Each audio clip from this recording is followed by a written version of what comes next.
जीत का अंतर बढ़ाने के लिए हमारे बीच में सभी नेता आए हैं, उनका स्वागत अभिनंदन करते हैं। आपकी जानकारी के लिए बताना चाहता हूं, आप सब जानते हैं बाबा हुकुम सिंह जी ने इस शादी के चौराहे पर बैठ करके साथियों के साथ लाठियां खाई है। हमें इस बार उसका बदला लेना है। सब उस बात के लिए तैयार रहें। भारतीय जनता पार्टी के सभी कार्यकर्ता, भारतीय जनता पार्टी के सभी नेता और जितने जाट साहिबान यहाँ उपस्थित हुए हैं, इस चुनाव में हमें दिखा देना है कि हम लाठियां खाने के लिए पैदा नहीं हुए हैं। हम और सम्मान से जीना चाहते हैं।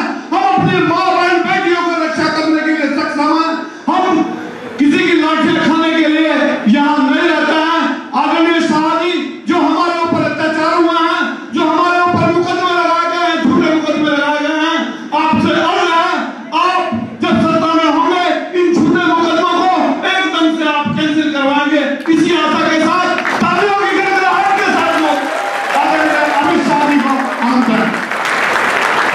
साथियों, मैं पूरा आमंत्रित कर रहा हूं अमित शाह, जोरदार तालियों के साथ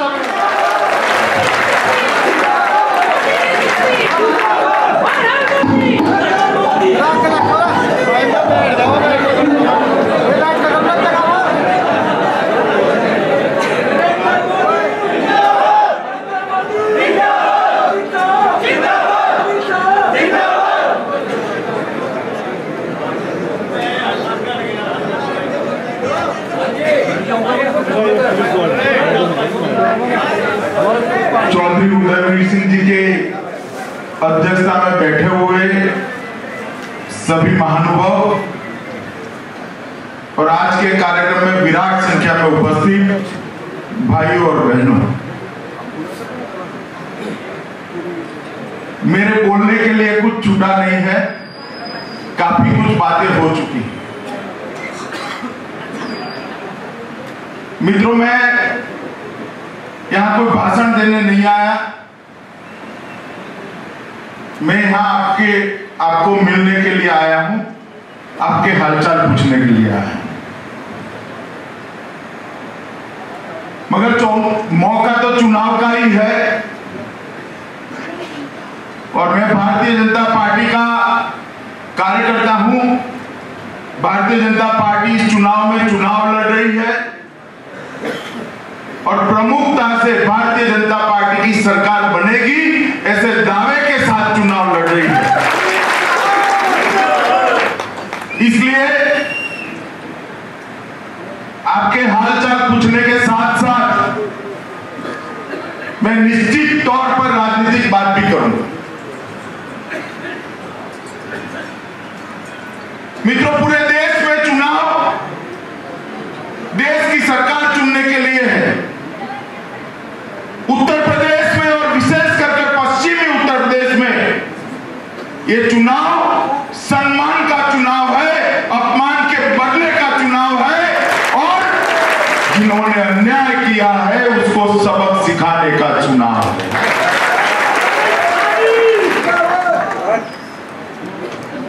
उत्तर प्रदेश में विगत 9 सालों से कभी सपा, कभी बसपा, फिर से सपा, ये सरकारें चल रही। और जो हाल में उत्तर प्रदेश का देख रहा हूं, मित्रों, देखकर बड़ा दर्द होता है। देश कहां से कहां पहुंच गया, उत्तर प्रदेश कितना पिछड़ गया। देश के कई सूबे ऐसे हैं जहां पर गांव में 24 घंटा बिजली पहुंच गई, उत्तर प्रदेश में 24 घंटा छोड़िए, कई गांव ऐसे हैं जहां बिजली पहुंचनी बाकी है। हमें भटकाया जाता है, कभी जात पात की बात से, कभी पंथ धर्म की बात से, मूल मुद्दे से भटका दिया जाता है। आज पूरे उत्तर प्रदेश के अंदर प्रमुख अगर कोई मुद्दा है तो सुरक्षा का मुद्दा है। काशी क्षेत्र हो, गोरक्षा क्षेत्र हो, अवध हो या पश्चिम हो, सब जगह पे मां बेटियों की सलामती नहीं है। और कोई इनकी पृच्छा करने वाला भी नहीं है, उनकी रक्षा करने वाला भी नहीं है। जनता अपने आप रोड पर आकर परेशान पड़ी है। क्यों दंगे होते हैं? दंगे करने का किसी को शौक नहीं है। क्यों दंगे होते हैं? कोई घटना होती है और प्रशासन अपना काम नहीं करता, तब जनता को मजबूर होकर मां बेटियों की इज्जत के लिए रोड पर आना पड़ता है। बाकी दंगा करने का किसी को शौक नहीं है मित्रों। समाजवादी पार्टी की सरकार बनने के बाद 100 से ज्यादा दंगे प्रांत में हुए हैं और कहते हैं कि भाजपा दंगा कराती है। अरे भैया मुलायम, शासन तो तेरे हाथ में है, पुलिस तेरे हाथ में है, न्यायालय तेरे हाथ में है, प्रशासन तेरे हाथ में है। हमने दंगे कैसे करा दिए? अगर आप दोनों तरफ से न्याय ठीक से करते तो शायद एक भी दंगा न होता। आपने मतों की लालच में एक तरफा कार्रवाई की है, इसलिए दंगे हुए हैं। दंगे होने का और कोई कारण नहीं। मित्रों, पूरे देश में कश्मीर से कन्याकुमारी और आसाम से गुजरात तक जनता एक मन बनाकर बैठी है। जनता के दिल में एक ही बात है कि अब की बार मोदी सरकार, एक ही बात है और कारण नहीं है। इसके पीछे कई कारण हैं। 10 साल से सरकार जिस तरह से चली है, सोनिया मनमोहन की सरकार, उसने हर क्षेत्र में देश को पीछे ले जाने का काम किया। 100 दिन में महंगाई को नेस्त नाबूद कर देंगे कह के सत्ता में आए हुए लोग, उनके जमाने में महंगाई कहां पहुंच गई देख लीजिए। आज गरीब का घर चलना निर्भर हो गया है, दुर्भर हो गया है। कहीं भाई से अभिराज का सर कट जाता है, कहीं चीन सीमाओं के अंदर घुस जाता है, कोई पूछने वाला नहीं है।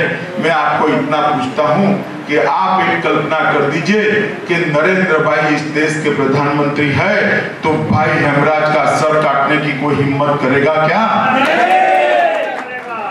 अरे नरेंद्र मोदी देश के प्रधानमंत्री है, ऐसा सपना भी पाकिस्तान के सेनापति को आ गया तो 30 किलोमीटर पाकिस्तान की सेना अंदर चली जाएगी।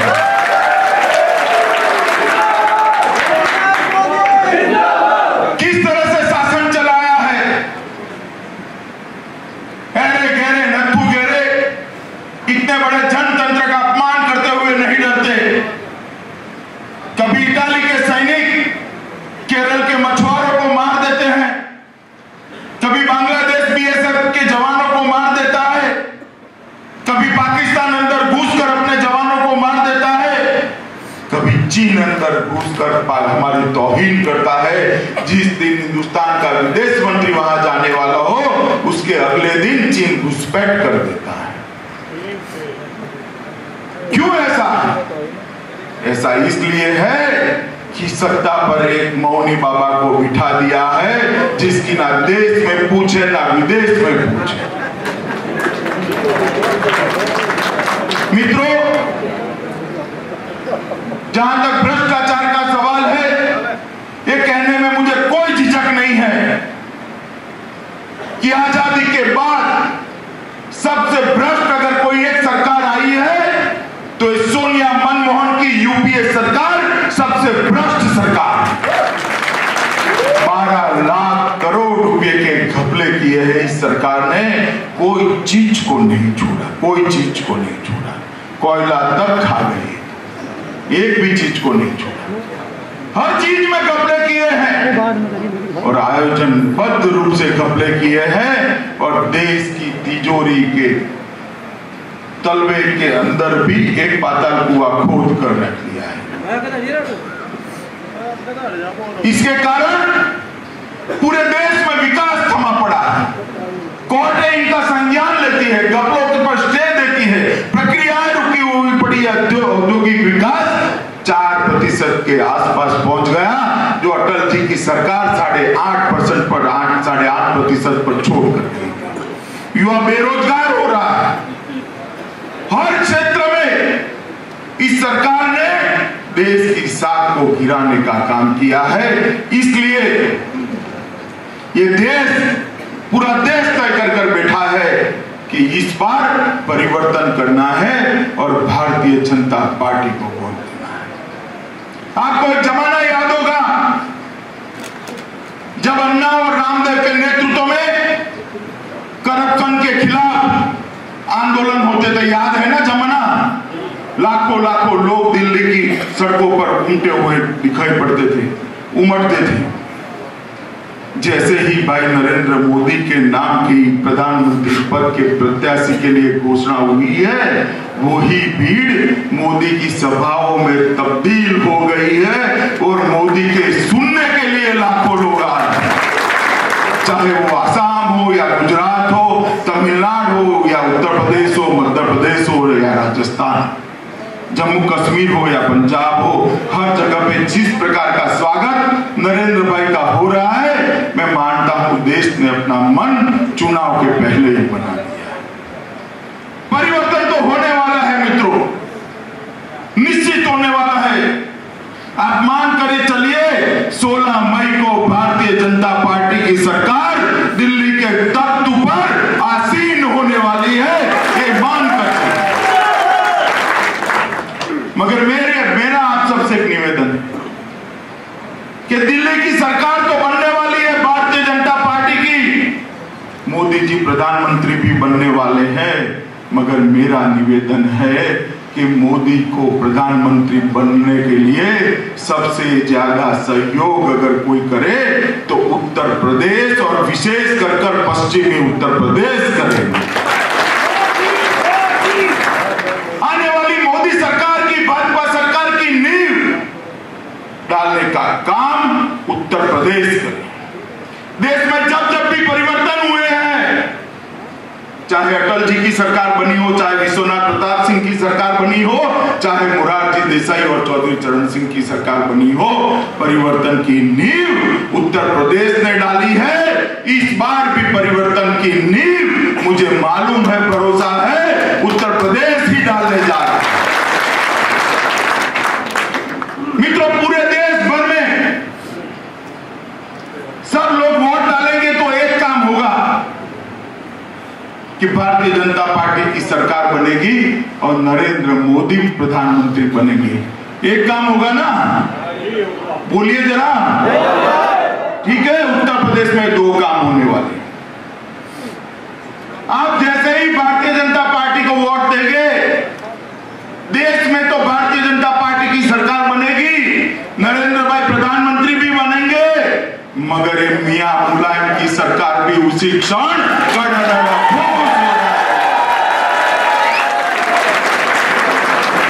अगर एक वोट से 2 काम होते हैं तो मुझे बताइए करना चाहिए या नहीं करना चाहिए? करना चाहिए ना। अकल वाला बगदादा क्या करता है?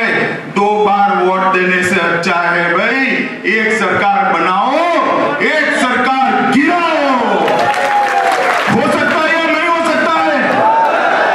मैं आपको गारंटी देता हूं, नरेंद्र मोदी की सरकार एक बार बन गई, यहां चूहे भागना शुरू हो जाएंगे और सरकार गिरना शुरू हो जाएगी। ये सरकार टिक नहीं सकती। इतने अन्याय करने के बाद, मतों की लालच में इतने बड़े समुदाय के साथ अन्याय करने के बाद शासन पे रहने का इस सरकार को कोई अधिकार नहीं है, कोई अधिकार नहीं। मैंने मेरे जीवन में इतना अन्याय नहीं देखा मित्रों। 85 साल के वरिष्ठ व्यक्ति पर रेप का केस मैंने मेरे जीवन में नहीं देखा। आधे के आधे गांव को केस में उलझाकर मत देने से वंचित रखने का काम करने की सरकार जा रही है। मगर मुलायम सिंह को मालूम नहीं है भाई, तू जो थोड़े वोट के लिए कर रहा है तो बड़े वोट को तू नाराज कर रहा है। इस बार कोई जाति पंथ में नहीं पड़ने वाला है, जाति में नहीं आने वाला है। सब एकजुट होकर मुलायम की सरकार को उखाड़ फेंकने के लिए भारतीय जनता पार्टी को वोट देने जा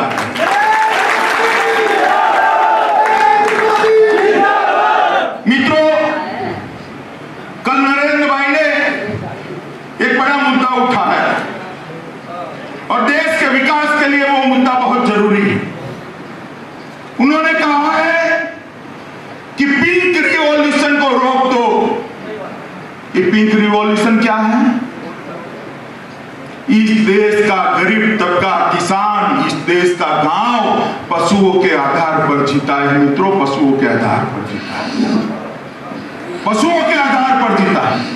गंगा जमुना का यह प्रदेश भगवान श्री कृष्ण के जमाने से दूध, मक्खन और घी के अंदर अपने आप को नहाने के लिए प्रसिद्ध प्रदेश है। उस प्रदेश में इतने कत्ल खाने बना दिए, इतनी सब्सिडियां दे दी, इतना मीट को एक्सपोर्ट करने की परमिशनें दे दी कि आज पशु दिखाई नहीं पड़ता है, किसान बेरोजगार हो गया है, किसान गरीब हो गया है। नरेंद्र भाई ने कल एक नारा दिया है कि we don't want pink revolution, we want green revolution. हमें हरित क्रांति चाहिए, हमें ये खूनी क्रांति नहीं चाहिए। देखते देखते देखते गंगा जमुना के मैदानों के प्रदेश से पशु अदृश्य हो रहे हैं। आप लोगों से ज्यादा भुक्तभोगी इसका कोई और नहीं है, मुझे मालूम है। भीख मांगने वाले अरबोपति हो गए, बुचर खाने डालते डालते भीख मांगने वाले अरबोपति हो गए। भारतीय जनता पार्टी की सरकार उसको रोकने जा रही है। आप ये समझ कर चलिए। कल समाजवादी पार्टी ने अपना घोषणा पत्र जारी किया है और घोषणा पत्र में कहा है कि अल्पसंख्यकों को कोटा दिया जाएगा। ये बात संविधान सहमत नहीं है। सुप्रीम कोर्ट ने इस पर रोक लगाई है। सुप्रीम कोर्ट ने कहा है, संविधान कहता है कि धर्म के आधार पर आरक्षण कभी हो नहीं सकता, आरक्षण पिछड़े वर्ग के पिछड़ेपन के आधार पर हो सकता है। आप क्या मानते हैं? मुलायम सिंह को यह बात मालूम नहीं है? क्या मानते हैं? मालूम नहीं है? उसको भी मालूम है, मगर उसको उनके वोट चाहिए, इसलिए आरक्षण देने की बात कर रहे हैं। मगर भाई मुलायम, आप आरक्षण किसको दे रहे हो और किसके बलि चढ़ा कर दे रहे हो? अगर ये कोटा होता है तो मुझे बताइए किसके बच्चों की नौकरी जाएगी? मालूम है आपको? पिछड़े वर्ग के लोगों के बच्चों की नौकरियां जाएगी, उनके डॉक्टरी और इंजीनियरिंग के दाखले खत्म हो जाएंगे। यह अधिकार संविधान ने पिछड़े वर्ग को दिया है, किसी एक धर्म विशेष को नहीं दिया है। और मुलायम सिंह जी, किसी धर्म विशेष के वोट लेने के लिए आप ये जो कर रहे हैं, उसका रिएक्शन आपको मालूम है नहीं है? जिसको दे रहे हो वो तो देगा या नहीं देगा मुझे मालूम नहीं है, मगर जिनका ले रहे हो वो क्या करेंगे वो आपने सोचा नहीं है। अब बारी है जिनका ले रहे हो उनके सोचने की। आप लोगों को सोचना है कि आपके अधिकारों को छीनकर असंवैधानिक रूप से ये रिजर्वेशन होने जा रहा है। एक और तो छात्रों के आरक्षण की बात करते हैं और दूसरी ओर ओबीसी में अल्पसंख्यक को कोटा देकर आरक्षण जो मिला हुआ है उसको छीनने की बात कर रहे हैं। मित्रों, ये बहुत बड़ा मुद्दा है। याद रखना, आने वाली नस्ल तबाह हो जाएगी अगर इनको ये करने की इजाजत दे दी। इनको रोकना पड़ेगा। मतों की लालच में इतने बड़े समुदाय की हितों की अवज्ञा करने की परमिशन किसी को नहीं है। और कोई रोके ना रोके, आपका साथ मिल गया तो भारतीय जनता पार्टी इसको रोकेगी। भारतीय जनता पार्टी पिछड़े वर्ग के हितों के लिए संघर्ष करने के लिए सदैव तैयार बैठी है, वो रोकेगी इस आरक्षण। मित्रों, मैं ज्यादा कहना नहीं चाहता। भाई अभिमन्यु ने कहा है कि चाचा भतीजा इकट्ठा हो जाएंगे तो क्या हो जाए। उनको भरोसा है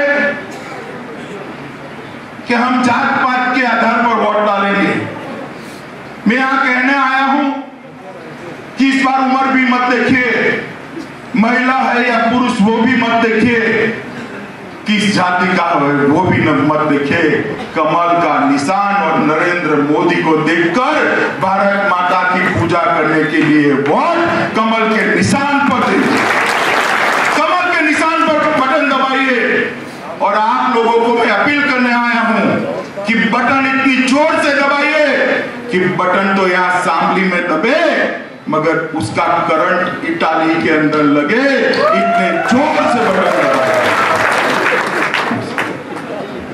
परिवर्तन के अलावे देश के सामने कोई विकल्प नहीं है, परिवर्तन के अलावे और कोई चारा नहीं हमारे पास। ये सरकार देश की तिजोरी सिर्फ नहीं लूटती है, देश की सरहदों को भी बेचने वाली सरकार है। इस सरकार को इस बार उखाड़ फेंके और भारत माता के सच्चे सपूत नरेंद्र मोदी को देश के सिंहासन पर आरूढ़ कर दीजिए। देश के अंदर भीड़ से बात परिवर्तन की लहर शुरू हो जाएगी। जो काम 50 साल पहले करने की जरूरत थी, खैर देर आए सवेर आए, 50 साल के बाद आज ये काम करना है। और मैं आप सबको कहने आया हूं भाई साहब कि चौधरी साहब का इलाका है, चौधरी साहब जैसा प्रामाणिक और सादगी के साथ जीने वाला नेता शायद देश में कभी हुआ होगा ना कभी होगा। अभिमन्यु जी अभी कहते थे चौधरी साहब सपने में आते हैं, तो आप सपना मत देखिए, मैं कहता हूं सपना जरूर देखिए मगर पूरा देखिए। चौधरी साहब का सपने में आते तो पूरा देखिएगा, चौधरी साहब ही कहेंगे इन्होंने मेरा नाम बेच कर आया है, इनको मत देना, इनको मत देना। मुझे मालूम है चौधरी साहब क्या कहेंगे। चौधरी साहब के प्रेम के कारण जो मत बटोरते हैं उसको दिल्ली की बाजार में हराज करते हैं, बेचते हैं। क्या ये ठीक है? बहुत हो गया मित्रों, मत विकास के आधार पर दीजिए। चौधरी साहब का सम्मान उनके परिवार के लोगों से ज्यादा भारतीय जनता पार्टी करती है, क्योंकि हम मूल्यों के आधार पर जीने वाले लोग। और चौधरी साहब का वारिस जो परिवार में पैदा हो गया वो नहीं होता, उनके चिंतन के अनुसार जो जिंदगी जीता है, जीवन जीता है, वो उनका वारिस होता है। अगर ये वारिस होते तो चौधरी साहब के जिंदा रहते पॉलिटिक्स में आ गए होते, मगर चौधरी साहब जानते होंगे इनको, इसलिए घुसने नहीं दिया था, बाद में आए।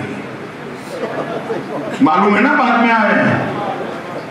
मित्रों इस बार पूरा पश्चिमी उत्तर प्रदेश और उत्तर प्रदेश जात पात के बंधनों को तोड़ दे, जात पात के बंधनों से ऊपर उठकर देश के भले के लिए, देश के सुख के लिए, देश की रक्षा के लिए भारतीय जनता पार्टी की और नरेंद्र मोदी की सरकार बनाने में मदद करे।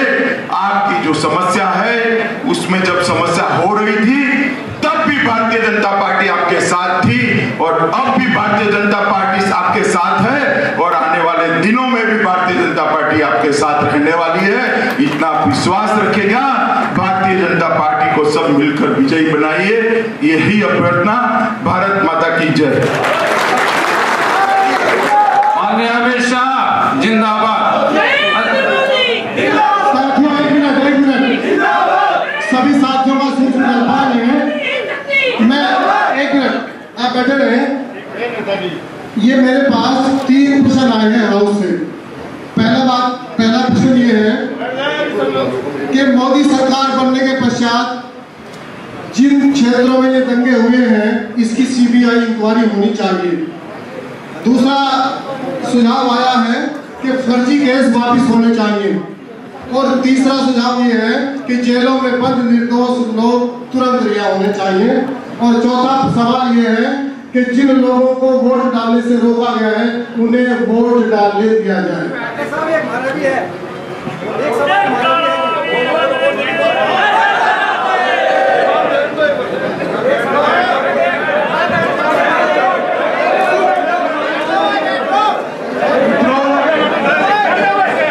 मुझे कागज पकड़ा दिया है 3 सवालों का, इसका कोई टेक्निकल जवाब मैं नहीं दे सकता, मगर मैं इतना निश्चित करना चाहता हूं कि जिस किसी के साथ भी अन्याय हुआ है इसका अन्याय का परिमार्जन सूद समेत भारतीय जनता